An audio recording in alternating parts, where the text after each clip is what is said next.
Watch this. The fact is that Obama's down with everybody, let's face it, for certain reasons. And I think that particularly for women, I don't think he makes them feel safe. You know, I think they're feeling unsafe. They feel unsafe economically, they're feeling unsafe with regard to ISIS, they're feeling unsafe about Ebola. What they feel unsafe about is the government response to different crises. And I think that they're beginning to feel a bit that Obama's like that guy in the corner office who's, who's too cool for school, calls a meeting, says this has to change, doesn't put anything in place to make sure it does change. Then it goes wrong, and he's blaming everybody. Here with reaction, former Alaska Governor Sarah Palin. First, your reaction to that, Governor. What did you think?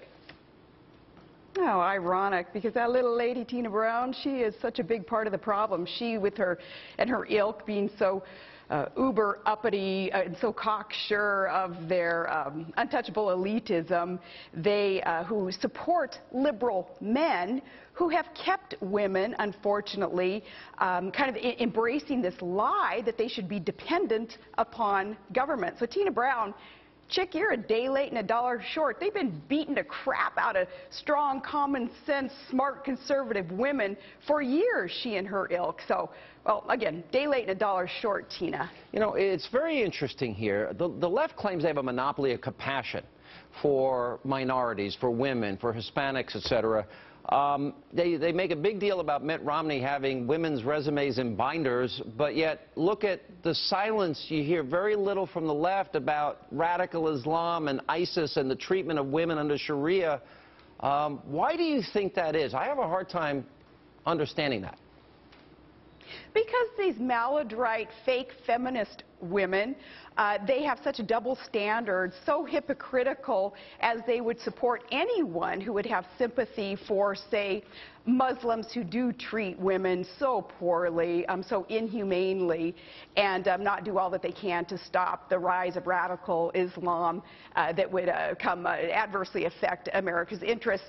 No, these women, again, they're quite hypocritical, because they support somebody like, say, Barack Obama, whose failed policies have kept them dependent on a failed government that has led to recently, 1 in 5 families being on food stamps, 44 million Americans not finding a good job, more latchkey children than ever in this country because of a devalued dollar based on liberal economic policies that lead to prices rising in the cost of living here, forcing women to be out there in the workforce, whether they want to be or not. So, no, these women, their sympathies are lying in the wrong party. Governor, 2 weeks from tonight, the midterm elections. We've heard from the great one, Mark Levin, and we've heard from Mark Stein and Ann Coulter. Where do you stand on this election? Because I suspect that there are Senate candidates that I don't find conservative enough for me. I like the idea of stopping Obama's agenda and the Senate having to vote on House bills.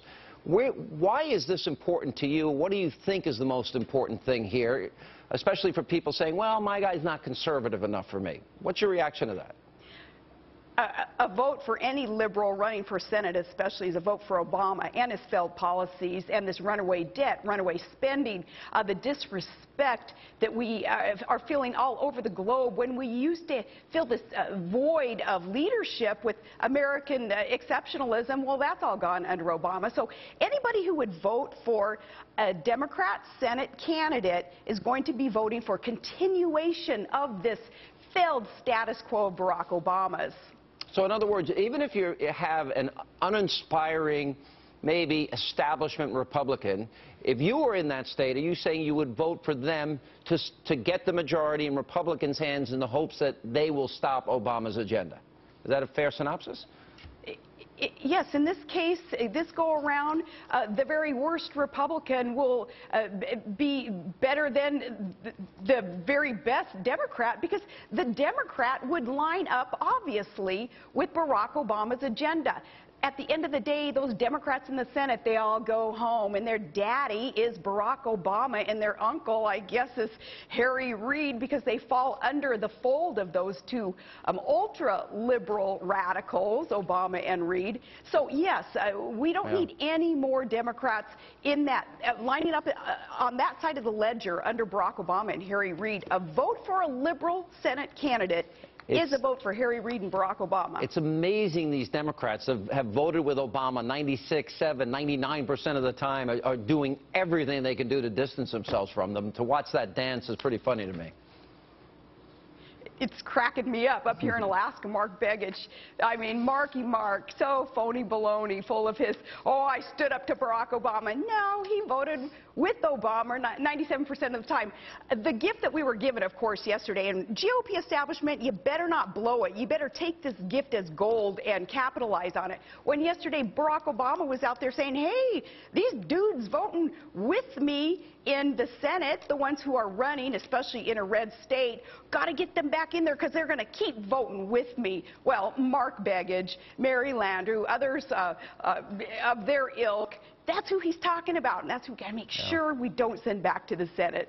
All right, Governor, good to see you. Thank you for being with us, and we may see you out on the campaign trail.